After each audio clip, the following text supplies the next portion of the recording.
दोस्तों, ये बहुत ही फन वीडियो होने वाला है। इसमें हम बहुत सारा एक्सेल यूज़ करने वाले हैं, लेकिन एक सवाल है जो बहुत सारे लोग अक्सर पूछते हैं। इनफैक्ट मैं इंस्टाग्राम पे काफ़ी बार वो आस्क मी एनीथिंग करता हूँ और उसमें बहुत बारी आता है, I want to retire before 30, I want to retire at 30, how do I retire at 30? तो ना चलिए इस चीज़ का आंसर दे देते हैं। अब ये आंसर शायद आपको अच्छा ना लगे क्योंकि आंसर तो बहुत ही क्लियर है। बहुत मुश्किल है कि आप 30 साल तक रिटायर हो सकते हैं। लेकिन अगर मैं एकदम डिस्पैशनेट होके बिना भावनाओं के साथ इसको एक नंबर्स के रूप में आंसर करने की कोशिश करूं, तो क्या होगा इसका आंसर? इसको जानने से पहले और एक्सेल में घुसने से पहले ये जानना जरूरी है कि रिटायरमेंट या फाइनेंशियल फ्रीडम का मतलब क्या होता है। And here is what it means. Financial freedom या रिटायरमेंट के लिए सबसे ज्यादा जरूरी है इन्वेस्ट करना। लेकिन इन्वेस्ट करना है किसके लिए? इन्वेस्ट करना है एक ऐसे पॉइंट के लिए जहां जो भी आप इन्वेस्ट करके सेव कर चुके हैं वो अमाउंट इतना है कि जब कभी भी साल में उसको और एक रिटर्न मिलता है, उस रिटर्न से आप अपना पूरा खर्चा पानी कवर कर सकते हैं। I'll say that once more. आपके पास इतनी जमा पूंजी हो चुकी है कि उस पे अब जो भी रिटर्न मिलता है आपको, उस रिटर्न से आप अपने पूरे खर्चे कर सकते हैं।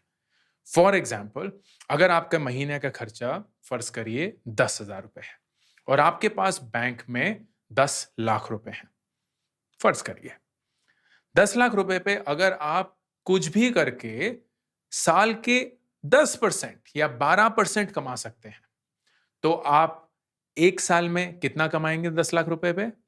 1 लाख से 1,20,000 रुपए, विच मीन्स महीने का कितना हुआ? 10,000 रुपए, which is equal to your monthly expense. And that means अगर आपके महीने का खर्चा 10,000 रुपए है और आपके बैंक में 10 लाख रुपए हैं जो कि आप 12% पे ग्रो कर सकते हैं for the rest of your life, आपको टेक्निकली पैसे कमाने की कोई जरूरत नहीं है ना। ऑफ कोर्स ये बहुत ही सिंपलिस्टिक व्यू है क्योंकि इसमें इन्फ्लेशन अकाउंटेड नहीं है। आगे जाके बहुत बड़ी बड़ी जरूरतें अगर हो गई, गाड़ी लेना है, बंगला लेना है, शायद बच्चों की शादी, अपनी शादी, कुछ भी और, वो सारी चीजें अकाउंटेड नहीं है। तो इसको हम और डीपली एक एक्सेल शीट के थ्रू जानने की कोशिश करेंगे, बट डेफिनेशन चेंज नहीं होगी। डेफिनेशन है कि you have an amount that generates a yearly return which pays for all your needs and your wants. An amount that generates a return which on a yearly basis pays for your needs and your wants. This, my friend, is retirement. Retirement का as से कुछ लेना देना नहीं है। Retirement का enjoyment से कुछ लेना देना नहीं है। रिटायरमेंट इज कि आप एक ऐसे पॉइंट पे पहुंच चुके हैं जहां आपको पैसे कमाने के लिए काम करने की जरूरत नहीं है। So you free to do whatever you want to do, and that is the best form of freedom, right? मुझे आज पता है कि मैं जो भी कर रहा हूं, चाहे YouTube पे, Instagram पे कंटेंट बना रहा हूं या कोर्सेज बना रहा हूं या लोगों को कोच कर रहा हूं, मेंटोर कर रहा हूं, वो सब मैं इसलिए करता हूं क्योंकि मुझे इसमें जेन्युइनली मजा आता है। And whatever money it makes is more than enough for me to run for the rest of my life. तो मुझे अब फाइट मारकर इससे आगे जाने की जरूरत नहीं है क्योंकि ये एक ऐसा जोन है जहां मैं बहुत सारे काम को ना बोल सकता हूं because I don't like doing it. बहुत सारे ब्रांड्स को ना बोल सकता हूं because I don't want to work with them. बहुत सारे लोगों को ना बोल सकता हूं क्योंकि मैं अपना वक्त अपने लिए और अपने परिवार के लिए रखना चाहता हूं। And those are choices I get to keep in life. So at the age of 41, while I'm still working, I am technically retired. मैं बहुत खुश हूं क्योंकि मैं रिटायरमेंट एज पे पहुंच चुका हूं जहां वो एक एज नहीं है, एक माइंडसेट है, and that is where I would love for all of you to get to.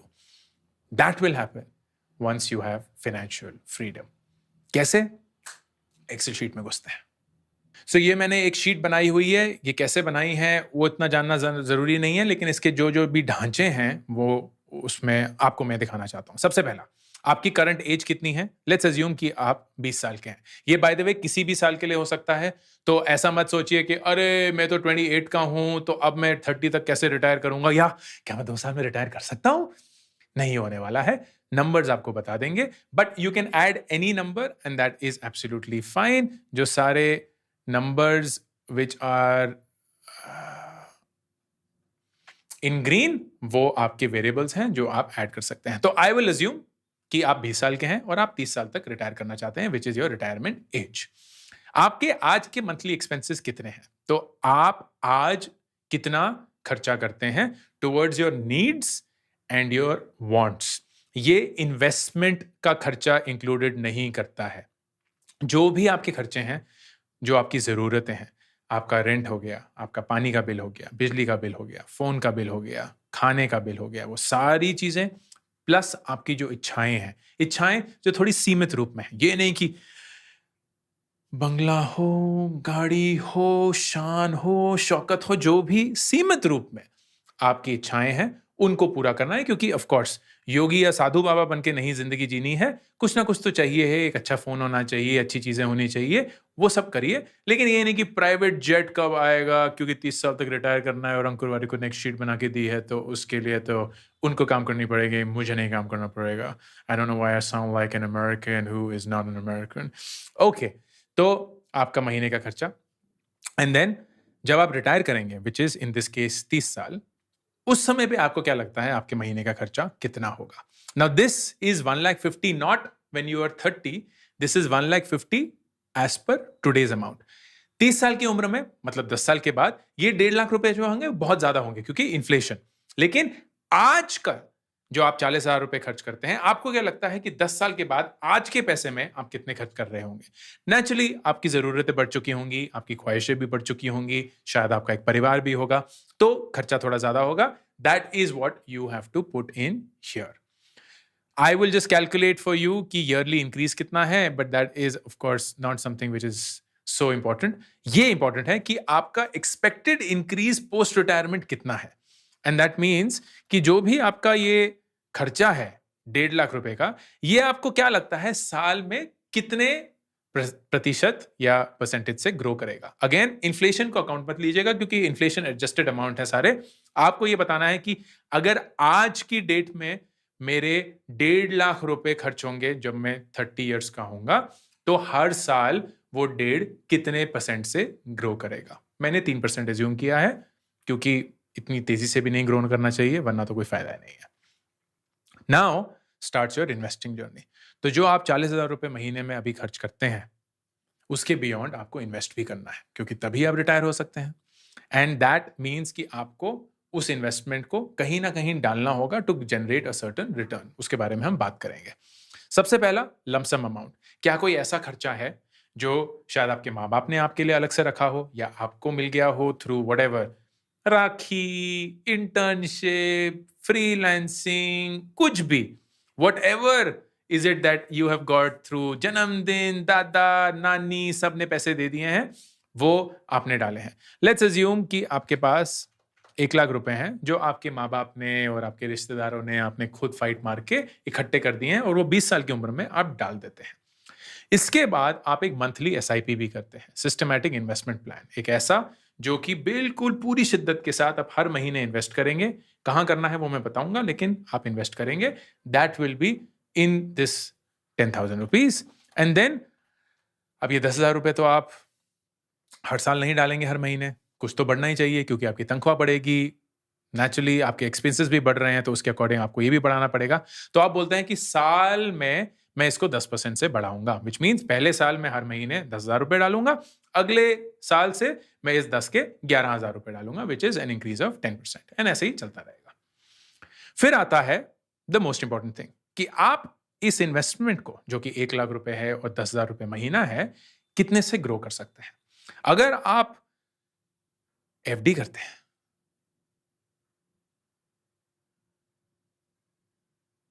तो आपको मिलेगा 5 से 6%। इन्फ्लेशन है 6%।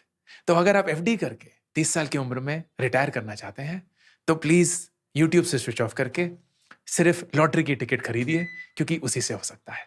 बत्ती भी चली गई, इतना मतलब इतना अपशगुन है एफडी। जैसे ही मैंने एफडी का नाम लिया, बत्ती भी चली गई। जनरली प्लान नहीं है। आप देख रहे हैं कि लाइट जा चुकी है, अभी थोड़ी देर में लाइट आ जाएगी। इसको कट भी मत करना। आदित्य आदित्य मेरा यूट्यूब एडिटर है, तो उसको पता है कि क्या करना होता है। एफडी के नाम से ही जो कुछ थोड़ी बहुत रोशनी जिंदगी में होती है वो भी चली जाती है। आई लव कि हम एफडी को कितना रोस्ट कर पा रहे हैं। ऑलमोस्ट 10-15 सेकंड हो चुके हैं, बिजली नहीं आई है, आ गई क्योंकि मैंने अब नाम लिया इक्विटी का। तो आप एफडी में नहीं डालेंगे, आप गोल्ड में भी नहीं डालेंगे क्योंकि गोल्ड भी आपको ज्यादा से ज्यादा 8 या 10% देगा। आप पीपीएफ या ईपीएफ भी नहीं करेंगे क्योंकि वो भी आपको उतना ही देगा और वो भी लॉक इन के साथ। आप इसको डालेंगे इक्विटी में क्योंकि आपके पास एक 10 साल का होराइजन है जो कि काफी लंबा प्रोसेस है। तो आप उस 10 साल के लिए अपना दिमाग लॉक करके भूल कर इसको एक इंडेक्स फंड में डालेंगे या स्मॉल केसेस में डालेंगे या कुछ कुछ सिलेक्ट स्टॉक्स जो आपको लगता है बहुत अच्छे हैं उसमें डालेंगे। ज्यादा दिमाग नहीं लगाएंगे क्योंकि फ्रैंकली 15% एक 10 साल के पीरियड में इक्विटी या स्टॉक मार्केट में कमाना बहुत ही आसान है। हाँ, हर साल आप 15% नहीं कमाएंगे, कुछ साल 7% होगा, कुछ साल -5 होगा, कुछ साल 25 होगा, कुछ साल 12 ही होगा, लेकिन ओवर अ 10-year पीरियड अगर आप उसको नॉर्मलाइज करने की कोशिश करेंगे तो आपको 15% के करीब रिटर्न मिल चुका होगा। That is what I am assuming. Of course, you can change that number. Inflation को हम 6% मान के चलेंगे क्योंकि मोटा मोटा यही लगता है होने वाला है। अब आते हैं कैलकुलेशंस पे। तो अगर आपने ये सब किया, मतलब 20 साल की उम्र में आपने अगले 10 सालों तक, विच इज 30 साल तक 1 लाख रुपए लमसम डाला, मतलब शुरुआत में डाल दिया, उसके बाद कभी नहीं डाला, और फिर हर महीने 10,000 रुपए पूरी शिद्दत के साथ डाला, तो एट द एज ऑफ 30 जो आपकी रिटायरमेंट एज है, आपके पास बैंक में होंगे 88 lakh rupees, which inflation adjusted will be equal to 69 lakh rupees as of today. तो 30 साल में आपके पास 88 lakhs होंगे, लेकिन उसका इन्फ्लेशन अमाउंट जो होगा वो 69 lakhs ही होगा क्योंकि इन्फ्लेशन पैसे को रिड्यूस करता है इन इट्स वैल्यू। अब ये जो 70 लाख रुपए हैं, 70 लाख रुपए जितने भी हैं, ये आपको अब जिंदगी भर के लिए आगे ले जाएंगे, विच मीन्स जो भी आपको at the age of your retirement 30 साल की उम्र में 1.5 लाख रुपए महीना चाहिए, वो इस 70 लाख रुपए से जनरेट होगा। कैसे जनरेट होगा? जैसे आपने अभी तक अपना पैसा इन्वेस्ट किया है और उस पर 15% रिटर्न कमाया है, वैसे ही आपको ये पैसा इन्वेस्ट करके रखना होगा, एंड जो भी अब रिटर्न मिलेगा, द डिफरेंस विल बी कि आप उस रिटर्न को री इन्वेस्ट ना करके साल के एंड में या महीने के एंड में या जब भी आपको पैसे की जरूरत होगी, आप उतना ही बेचेंगे जितना आपको चाहिए, एंड बाकी का continue to invest. How will it work? Let's do the math. तो आपको इस 70 लाख रुपए से 1.5 लाख रुपए महीना कमाना है, which means on a monthly basis आपको 2.2% कमाना है, which on a yearly basis means 26%. अब 26% रिटर्न कमाना consistently for the rest of your life is impossible. वो नहीं हो सकता, which simply tells you the sad answer कि आप इस मैथ से कम 20 साल की उम्र में शुरू भी अगर कर जाएं तो 30 साल तक रिटायर नहीं कर सकते। That is the reality. कहीं भी अगर आपको at the end of the year, at the end of this investing cycle 15% से ज्यादा कंसिस्टेंटली अगर कमाना पड़े, that means it will be extremely hard to do that. 3 reason क्यों। नंबर 1, कोई भी ऐसा एसेट नहीं है जिसने इतने लंबे पीरियड के लिए, आप 30 साल पे रिटायर रहेंगे, 70, 75, 80 साल तक तो जिंदा रहेंगी, 50 साल तक 15% रिटर्न जनरेट किया हो, कोई भी ऐसा एसेट नहीं है which has done that over such a long period of time except for equities, जो कि 15 से 20% तक ही होवर करता है।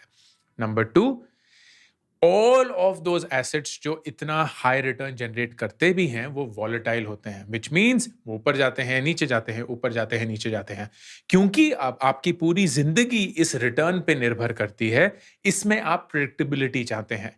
You can't have it go up and down significantly, क्योंकि पता चला कि किसी दिन मार्केट 20% डाउन हो गई तो आपको जो 15% रिटर्न चाहिए था या 26% रिटर्न चाहिए था इस केस में, वो तो आया नहीं, बल्कि 20% आपका पैसा कम ही हो गया।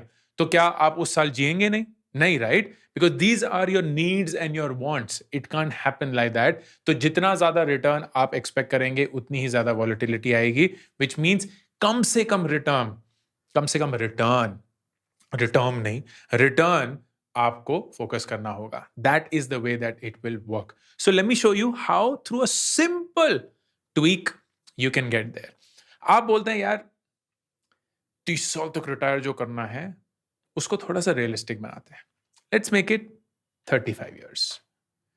नाउ सडनली अगर आप 20 साल की शुरुआत पे 35 साल के रिटायरमेंट के लिए प्लान करना शुरू करेंगे and you will have exactly the same numbers, कुछ नहीं बदला है, then you will have 3 crore 64 lakh rupees in your account at the age of 35, जो कि inflation adjusted 2 crore 63 rupees होंगे। अब इससे अगर आपको सिर्फ 1.5 लाख रुपए कमाना है, अब इस 1.5 को भी ज्यादा कर देते हैं, तो हम बोलते हैं यार 35 साल की उम्र में मेरे को 1.5 नहीं 2 लाख रुपए चाहिए होंगे। परफेक्ट। आपको अब कितना रिटर्न चाहिए? सिर्फ 9% साल का, सिर्फ 9%। Can you imagine now the big difference? 26% से अब सिर्फ 9%, even with a higher expense per month of 2 lakh रुपए, only because you planned for longer. अब यही है, आप फर्ज करिए अभी 25 साल के हैं एंड आप 40 साल पे रिटायर करना चाहते हैं। Exactly the same math my friend, exactly the same math. Can you imagine how easy it actually is to plan for something like this? लेकिन हम तब भी नहीं कर पाते क्योंकि हम ये पूरी डिसिप्लिन फैशन में इन्वेस्ट नहीं करते हैं। Let's look at the yearly view। तो ये हमारा yearly view है and let me just actually go back to 20 and 35। Okay, yearly view देखते हैं। This is the yearly view। मैं इसको zoom in कर लेता हूँ। Alright, तो ये हमारा एज है, ये हमारे मंथली एक्सपेंसेस हैं जो हमने बताए हैं 2 लाख रुपए, तो हमने 2 लाख रुपए कर दिए हैं। हमारा स्टार्टिंग कॉर्पस मतलब कितना पैसा इन्फ्लेशन एडजस्टेड जो हमारे पास पड़ा हुआ है at the age of retirement. हमने कितने रिटर्न जनरेट करे, क्योंकि हमें उतना ही पैसा चाहिए जितना हमें चाहिए, मतलब जितना हमारा खर्च है। हमारे एक्सपेंसेस कितने हैं, हम उतना ही रिटर्न जनरेट करेंगे जितने हमारे एक्सपेंसेस होंगे, और अगर कोई एडिशनल विड्रॉल होता है या नहीं। If you look at this math you will see कि किसी पॉइंट पर, क्योंकि आपके एक्सपेंसेस हर साल बढ़ रहे हैं, किसी पॉइंट पे ये नंबर नेगेटिव हो जाता है, which is the corpus left, which is at the age of 84। मतलब अगर आप इस प्लान से चलेंगे तो आप 84 इयर्स की एज में आउट ऑफ पैसे होंगे। Everything will be there and you would have gone and not had any amount left for you to bear. तो अब इसको अगर हमें चेंज करना हो and we want that flexibility, क्योंकि जिंदगी में तो बहुत सारी और चीजें हो सकती हैं। लेट्स से हमें चाहिए कि हम एंड 35 एज में है, 35 इयर्स की एज में या 40 इयर्स की एज में हमें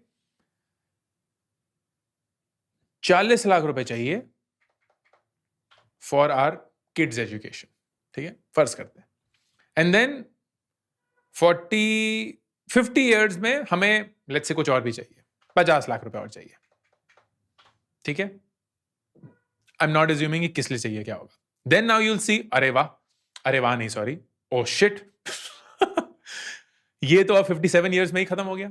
दैट मीन्स इतने पैसे से, इतनी इन्वेस्टमेंट से आप ये नहीं कर सकते। So you will have to now increase that amount. तो यू कैन से कि मैं इस 1 लाख को एक्चुअली 2 लाख रुपए, एक्चुअली ये मुश्किल होता है, मैं इस 10% को 15%, मतलब हर साल अब मैं 15% से इसको ग्रो करूंगा, नॉट 10%। मतलब पहले साल 10,000 रुपए हर महीना, अगले साल 11,500 रुपए महीना। You now have extended it to 70 years, which is awesome. अगर आप वापस जाके इसको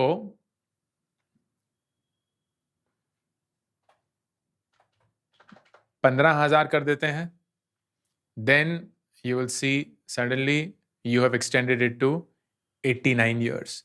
This is how the entire magic is taking place. आप basically numbers के साथ खेलकर अपनी पूरी जिंदगी प्लान कर सकते हैं, even if you have such high withdrawals which is 40 lakhs या 50 lakhs at that point, you can still have enough and more money come through.